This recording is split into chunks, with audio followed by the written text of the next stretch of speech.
প্রিয় দর্শক, আশা করি ভালো আছেন।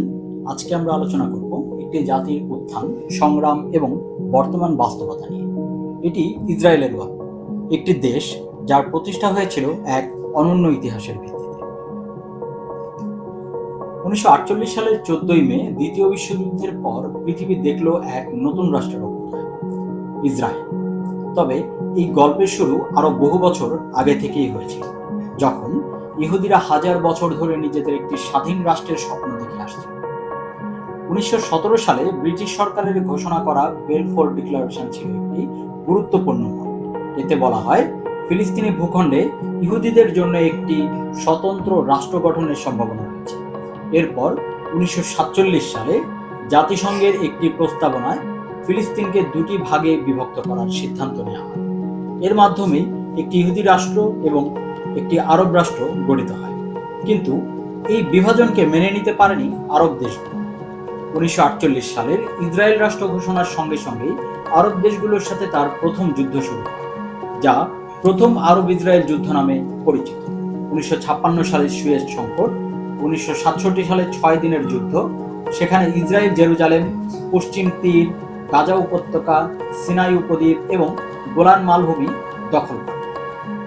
1973 সালে ইয়ম কিপুর যুদ্ধ, যেখানে মিশর ও সিরিয়া ইসরায়েলের বিরুদ্ধে হামলা চালায়।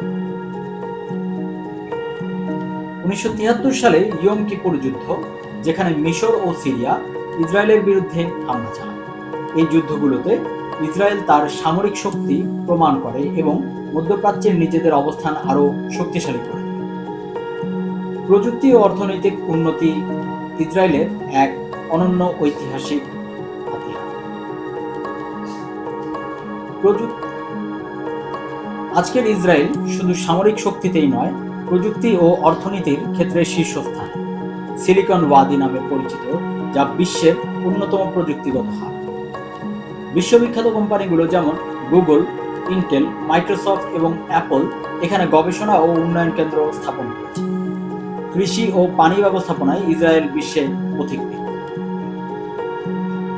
যদিও ইসরায়েল আজ বিশ্বে একটি শক্তিশালী রাষ্ট্র, তবে ফিলিস্তিন সংকট এখনো সমাধান হয়নি। গাজা ও পশ্চিম তীরের দখল নিয়ে আন্তর্জাতিক মহলে বিতর্ক হয়েছে। বিভিন্ন শান্তি সমালোচনা ও দ্বিপাক্ষিক আলোচনার মাধ্যমে সমস্যার সমাধান খোঁজা হয়েছে, তবে এখনো চূড়ান্ত সমাধান আসেনি। ইসরায়েলের উত্থান শুধু একটি জাতি নয়, একটি লড়াই, কৌশল, প্রযুক্তি ও কূটনৈতিক মিশেলে গঠিত এক রাষ্ট্রের গল্প। তবে এর সঙ্গে জড়িত আছে ফিলিস্তিনের জনগণের বেদনা, যুদ্ধ ও অবিচারের অধ্যায়। এই ছিল আজকের প্রতিবেদন। আমাদের মতামত জানাতে ভুলবেন না। আমাদের সঙ্গেই থাকুন পরবর্তী বিশ্লেষণে।